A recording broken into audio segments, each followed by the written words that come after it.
चिंताजनक है। आज पूरी दुनिया में गंभीर महामारी की चपेट चपेट में है। दुनिया के सभी देश सामूहिक तौर पर अपने आप इस पर लगे हैं कि इसका समाधान तलाशा जाए।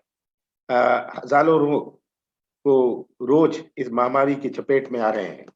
कांग्रेस पार्टी इस महामारी की लड़ाई में केंद्र सरकार के साथ है और मैं इसे दोहराना चाहता हूं कि जो कांग्रेस पार्टी इसमें कर सकती है केंद्र सरकार की मदद के लिए हम करने को तैयार हैं।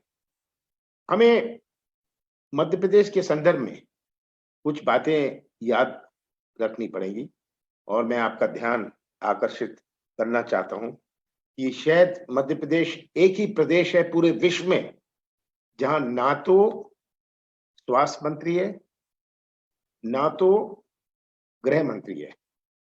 16 मार्च को जब मैंने इस्तीफा दिया, राहुल जी ने तो 12 फरवरी को ध्यान आकर्षित किया था, अपनी चिंता व्यक्त करी थी कि किस प्रकार से अपने देश में ये हालात उत्पन्न होने वाले हैं, गंभीर स्थिति किस प्रकार की है और उसके 40 दिन बाद लॉकडाउन शुरू हुआ। पर मध्य प्रदेश के संदर्भ में बड़े संक्षेप में मैं कहना चाहता हूं कि किस प्रकार से मध्य प्रदेश की सरकार गिराने में और सरकार बनाने में केंद्र सरकार ने देरी करी। 8 फरवरी को 19 विधायक 3 चार्टर जेट में ले गए, कर्नाटक ले गए, एक रिजॉर्ट में रखे गए। 8 फरवरी था, 8 मार्च था वो और 8 मार्च से लेके वे अभी तक वापस नहीं आए, अभी तक मंत्रिमंडल नहीं बना। ये हालात है। 8 मार्च के बाद जब मैं मुख्यमंत्री था, मैंने शुरुआत करी थी। हमने अस्पताल, मॉल, अस्पताल नहीं, कॉलेज, मॉल और इस प्रकार की चीजों को बंद कर दिया था। ये हमने बंद किया था मेरे ख्याल में 12 मार्च को हमने बंद कर दिए थे। हमने कदम शुरू कर दिए थे। लॉकडाउन नहीं था, पर हमने एक प्रकार का लॉकडाउन अपने यहां शुरू किया था जब इस प्रकार की गंभीर समस्या का संकेत मिलने शुरू हुआ। उसके बाद 16 मार्च को मैंने इस्तीफा दिया। 16 मार्च के बाद कोई एक्शन केंद्र सरकार ने नहीं लिया क्योंकि वह इंतजार कर रहे थे मध्य प्रदेश की सरकार को गिराने की। और 23 मार्च को नए मुख्यमंत्री शिवराज सिंह जी ने शपथ ली। इसका मतलब कि इंतजार किस बात की थी? इंतजार थी, राज्यपाल के पास जा रहे थे, कोई विधायक यहां भोपाल में नहीं उपस्थित थे, राज्यपाल फ्लोर टेस्ट की बात कर रहा था। 16 मार्च को जब हमारी विधानसभा शुरू हुई, हमारे स्पीकर ने यह घोषणा करी कि कोरोना के कारण वे 26 तक, पहले फेज में 26 तक स्थगित करेंगे। इसका मजाक उड़ाया गया। कौन सा कोरोना, कैसा कोरोना? जब ये विधानसभा स्थगित हुई, उसके बाद जब हाई कोर्ट के, सुप्रीम कोर्ट के आदेश के अनुसार उन्होंने फ्लोर टेस्ट की बात करी तो मैंने अपना इस्तीफा दे दिया क्योंकि हमारे 22 विधायक बंद थे, कर्नाटक के रिजॉर्ट में बंद थे। ये तो हालात थे अपने प्रदेश में। और 23 मार्च को जब शिवराज सिंह जी ने अपना इस्तीफा दिया, 24 मार्च से लॉकडाउन शुरू हुआ। ये पूरे देश को ये बात समझनी है, पहचाननी है कि किस प्रकार के इंतजार कर रहे थे केवल सरकार गिराने की और सरकार बचाने की। आज ये गंभीर स्थिति है और हमें सबसे बड़ी चीज तो देखनी है कि हम आज केवल शहरी क्षेत्रों में ये टेस्टिंग हो रही है। हमारे ग्रामीण क्षेत्रों में कितनी टेस्टिंग हो रही है? हमारे टेस्टिंग के क्या इक्विपमेंट है? हमारी क्या जो रैपिड टेस्टिंग के हुए क्या आ रहे हैं? कितनी कमी है? मध्य प्रदेश में तो 10 लाख में से केवल 10 लाख में से कुछ गिने चुने लोगों का की टेस्टिंग होती है। मेरे ख्याल में 25 या 30 लोगों की टेस्टिंग होती है 10 लाख लोगों में से। तो जितना टेस्ट उतना कोरोना, तो जितना टेस्ट कम करो उतना कम कोरोना, जितना टेस्ट ज्यादा करो उतना ज्यादा कोरोना। आज जो एक चिंता की बात है कि हम जो आंकड़े निकाल रहे हैं ये केवल लगभग शहरी क्षेत्रों के हैं। ये हमारे ग्रामीण क्षेत्र के नहीं है। मध्य प्रदेश में गांव में जो लोग बाहर काम कर रहे थे, मध्य प्रदेश घिरा हुआ है 5 राज्यों से। उन राज्यों से 25, 30, 35% लोग वापस आ गए। लॉकडाउन के पहले वापस आ गए, अपने गांव में हैं। क्या इन्फेक्शन लाए हैं? गांव में क्या टेस्टिंग हो रही है? हमारे कस्बों में क्या टेस्टिंग हो रही है? आज इसका तो कोई कह नहीं सकता, कोई आंकड़े नहीं है। और आंकड़े तो छोड़िए, हमारे टेस्टिंग किट नहीं है। टेस्टिंग किट नहीं है क्योंकि टेस्टिंग किट तो इंतजार कर रहे थे इसका ऑर्डर। तो जब राहुल जी ने कहा था 12 फरवरी को, जब पूरे विश्व में इसकी चिंता हो गई थी, टेस्टिंग किट उस समय केंद्र सरकार को ऑर्डर कर देने चाहिए थे, पर टेस्टिंग किट नहीं ऑर्डर करे। कब ऑर्डर करे? जब स्थिति गंभीर बन गई। और आज इसकी कितनी कमी है टेस्टिंग किट्स की, और यही कारण है कि आज ये हमारा कोरोना इतना फैल रहा है। तो मैं आपसे अगर कोई प्रश्न हो, मैं प्रश्न का जवाब देने को तैयार हूं। और खास करके मैं आपका ध्यान आकर्षित करना चाहता हूं कि आप ये तारीखें गिन लें कि किस तारीख को क्या हुआ, कैसे ये विधायक गए कर्नाटक, कैसे कोई एक्शन नहीं लिया गया। और एक्शन तभी लिया गया जब इनकी सरकार, मुख्यमंत्री शिवराज सिंह जी ने 23 रात के 9 बजे शपथ ली। कोई स्वास्थ्य मंत्री नहीं, और आज तक कोई स्वास्थ्य मंत्री नहीं, कोई गृह मंत्री नहीं, कोई मंत्रिमंडल नहीं। स्वास्थ्य विभाग के कर्मचारियों का सबसे अधिक कोरोना पॉजिटिव निकला है। लगभग 45 स्वास्थ्य विभाग के अधिकारी कोरोना पॉजिटिव में आए हैं। उनके प्रिंसिपल सेक्रेटरी कोरोना पॉजिटिव में। और यहाँ तो बिजनेस एज यूजुअल चलता रहा।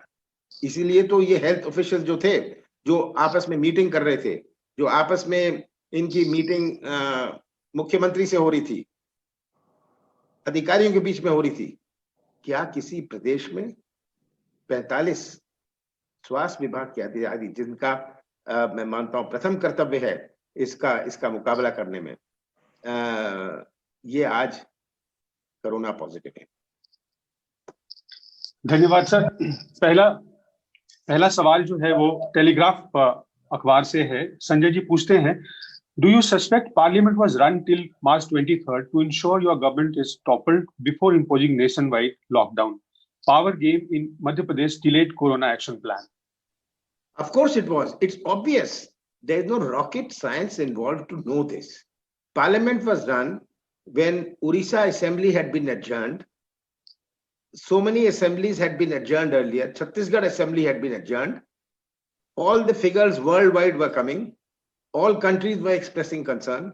Figures were emerging in India, but Parliament was kept running just to establish that Parliament can function, so that the Madhya Pradesh Vidhan Sabha would be able to function, which was to start on the 16th. Where the Speaker, in his wisdom, announced after the President's address, after the Governor's address, that he's adjourning the House because of Corona. And there are so many video clips on this. There was mockery and fun made of this. What Corona? What is Corona? This was on 16th March. And it's so obvious that 23rd March, 9 p.m., Mr. Shivraj Singh takes oath as Chief Minister, and 24th starts the lockdown. Does one have to establish anything more after this? दूसरा सवाल जो है sir वो testing kits को लेकर के है। आपने भी उसके बारे में जिक्र किया। सवाल ये है कि टेस्टिंग किट की कमी को लेकर आप पूर्व वाणिज्य मंत्री भी रहे, आपके अनुभव से बताएं कि कहाँ कमी रह गई। आज भी जो है समाचार पत्र ये लिख रहे हैं कि अगले हफ्ते 10 दिन तक शायद वो जो है रैपिड टेस्टिंग किट्स वो नहीं उपलब्ध होंगे। तो क्या लगता है कहाँ कोताही रही? देखिए, ये हम जानते हैं कि लगभग 90% जो टेस्टिंग किट्स हैं ये चाइना में बनते हैं, ये चीन में बनते हैं। हमने कब ऑर्डर प्लेस किया? ये प्रश्न पूछने का है। ये प्रश्न नहीं पूछने का कि कब आएंगे, ये प्रश्न पूछने का है कि आपने ऑर्डर कब दिया। और जो मैंने मीडिया में पढ़ा है कि जो टेस्टिंग किट्स आने थे इंडिया को, जो तमिलनाडु को जाने थे, वो अमेरिका डाइवर्ट हो गए। आज सब देशों में आवश्यकता है ये टेस्टिंग किट। तो चीन जो 90% टेस्टिंग किट बना रहे हैं, वो चुन रहे हैं और जितना हमारा प्रभाव पड़ सकता है चीन पर, हमें प्रभाव लगाना चाहिए, क्योंकि ये बहुत जरूरी है कि टेस्टिंग किट आए। एंड अगर आपने लेट ऑर्डर करे, आप चीन को कहें कि आप 7 दिन में, 2 दिन में, 3 दिन में हमें पहुंचा दो, और बाकी देश ने 1 महीने पहले कहा है, वो तो उनको ही देंगे जिन्होंने 1 महीने पहले ऑर्डर प्लेस किया है। तो ये बहुत बड़ी गलती थी, केंद्र सरकार की बहुत बड़ी गलती थी कि ऑर्डर समय पर प्लेस नहीं किया। टेस्टिंग किट्स अभी भी नहीं आए। अभी रोज हम सुनते हैं कि 3 दिन बाद आएंगे, कोई कहते हैं 5 दिन बाद आएंगे, कोई कहते हैं मानेसर में बनेंगे। ये एक मजाक बनाया हुआ जनता को मूर्ख बनाने का, पब्लिक को मूर्ख बनाने का एक तरीका है। अगला प्रश्न सर हरिभूमि से है। शिशिर सोनी पूछते हैं कि कल विवेक तनखा जी ने एक पत्र राष्ट्रपति जी के नाम लिखा है, जिसमें वो मध्य प्रदेश में जल्द कैबिनेट विस्तार का निवेदन किया है। बतौर प्रदेश अध्यक्ष कमलनाथ जी, आपकी सोच इस विषय में क्या है? देखिए, संविधान में बड़े क्लियरली लिखा है, there shall be a constitution, a council of ministers. ये नहीं कहा देयर मे बी, लिखा देयर शैल बी।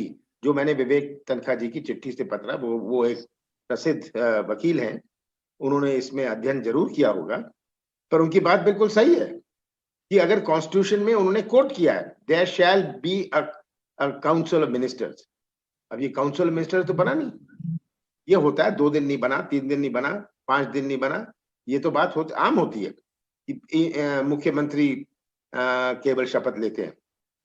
पर 23 मार्च से इस गंभीर हालत में, इस गंभीर परिस्थिति में कोई मंत्रिमंडल ना हो, ये तो मैं सोचता हूं मजाक, जनता का मजाक बनाने की बात है। अगला सवाल मैं ओपन करता हूं फ्लोर। वासेंद्र जी, आप अपना सवाल पूछें। अनम्यूट करें माइक और सवाल पूछने के बाद फिर म्यूट कर लें।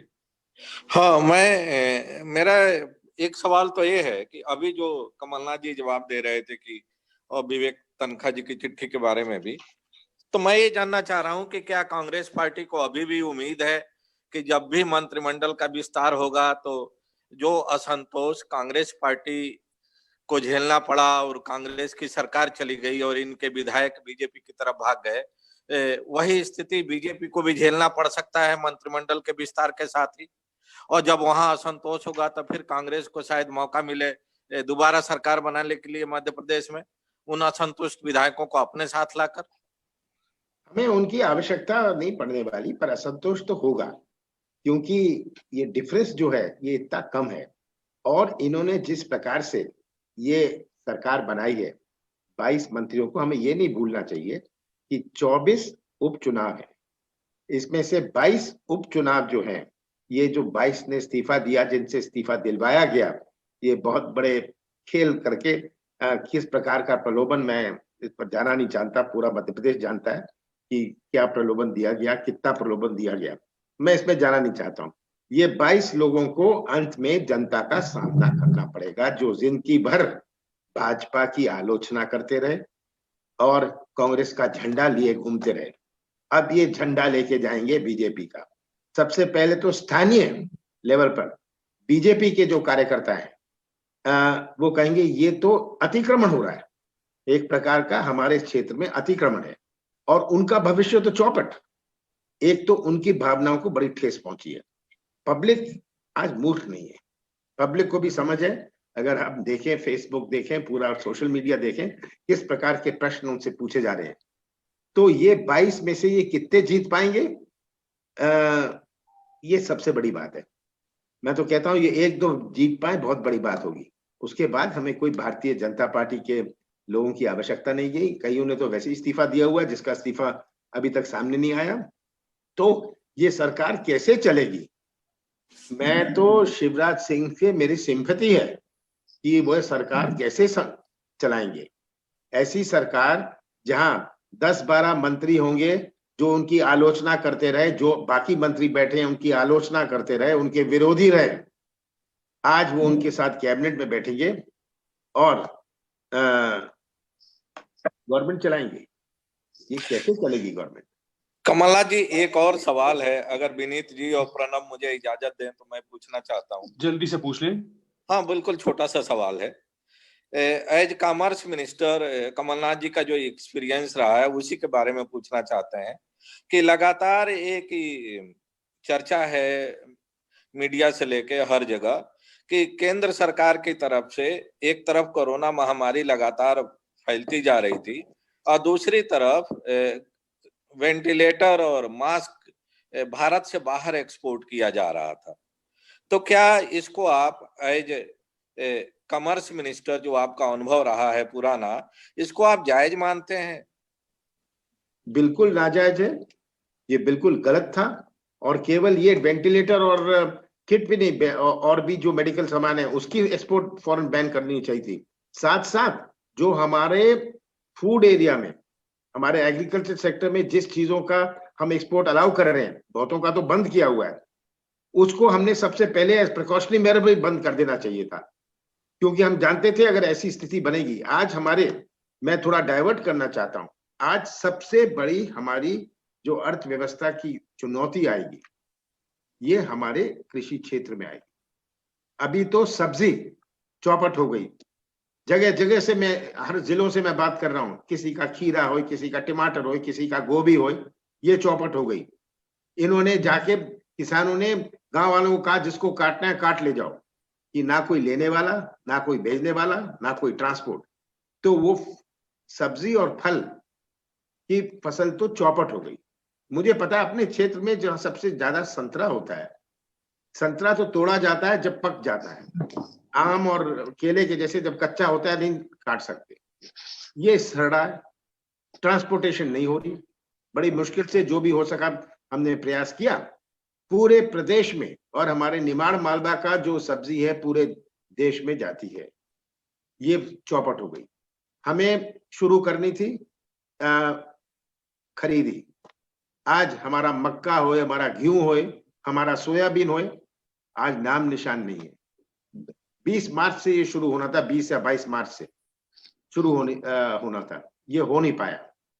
तो किसान इसमें जो पिटेगा, जब किसान पिटेगा, इसकी अर्थव्यवस्था में क्या, क्रय शक्ति जब किसान की घटती है, तो जो दुकान में किराने की दुकान है, उस किराने की दुकान का व्यापार कम होता है।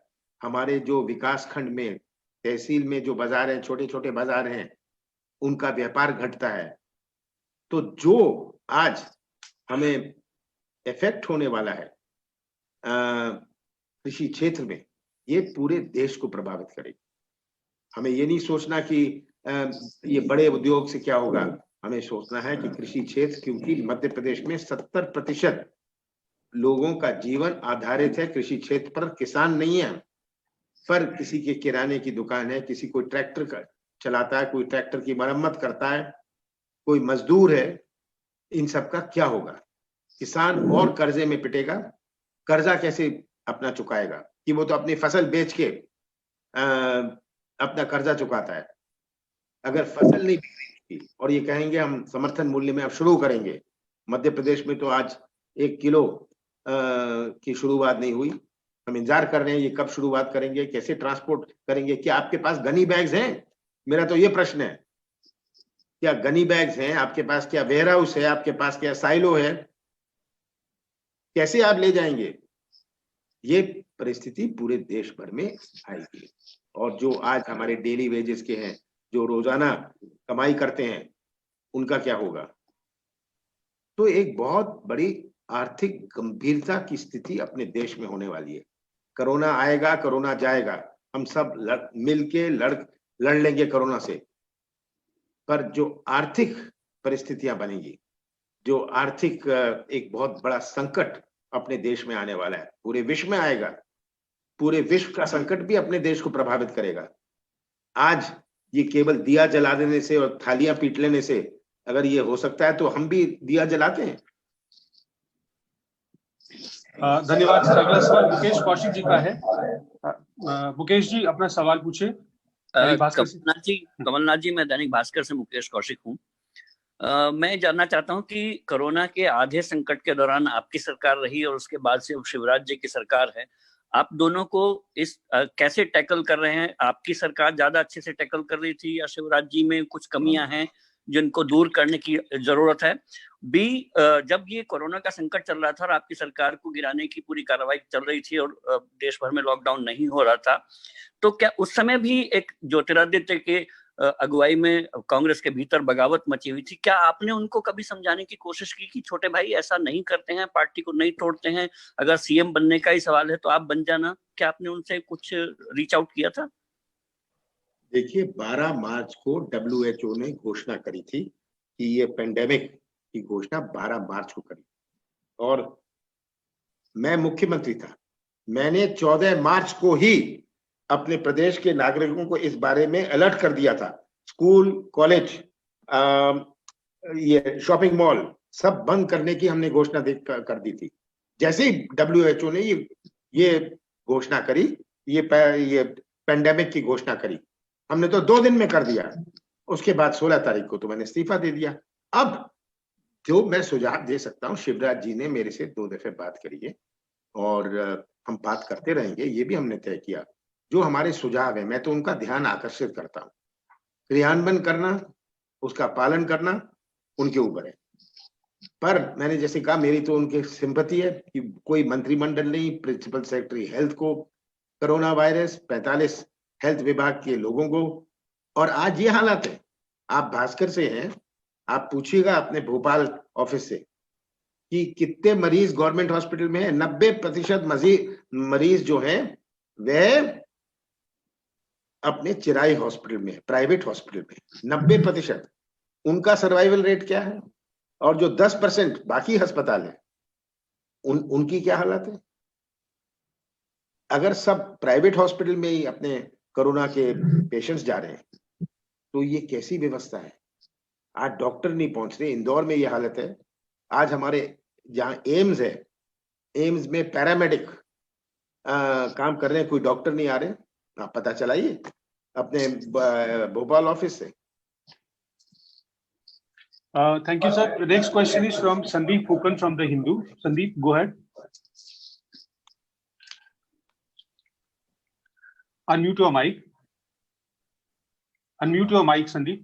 Yeah, go ahead. I have unmuted. Yeah.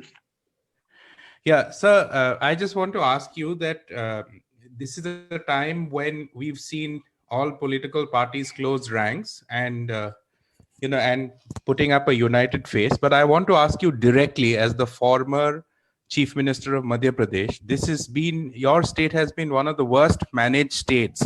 Would you squarely place the blame on the BJP for having destabilized and thereby creating this situation that exists in Madhya Pradesh today? What more can I say? Look at the chronology of events. Here, by allurement, this was purely an allurement game. Let's not attribute it to all. In 3 charter planes paid for by the BJP, these 19 people are taken to Karnataka, put under police guard, are taken to Karnataka.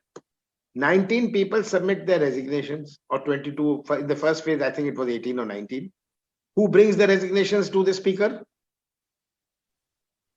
Former BJP ministers and BJP leaders. It's not that their relations bring it. It's not that somebody else brings it.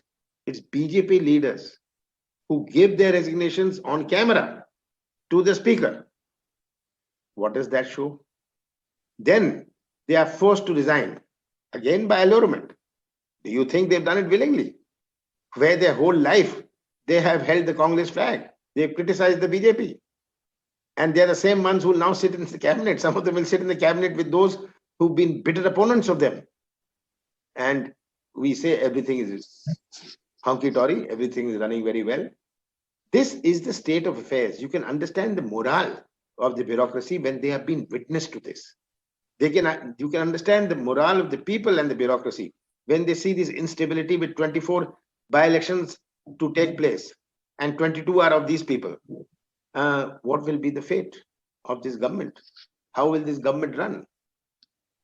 What is the motivation? In the end, it is an atmosphere within the state, atmosphere within the bureaucracy, which becomes the motivating factor. But here we have a state, which I've repeated many times, the only state in the world in this crisis doesn't have a health minister, doesn't have a home minister, has no minister. This is the state of affairs in Madhya Pradesh. And because the number of cases are less, not because of any reason, because of testing. What testing have we done? I've got the total figures of the samples collected. And if we see the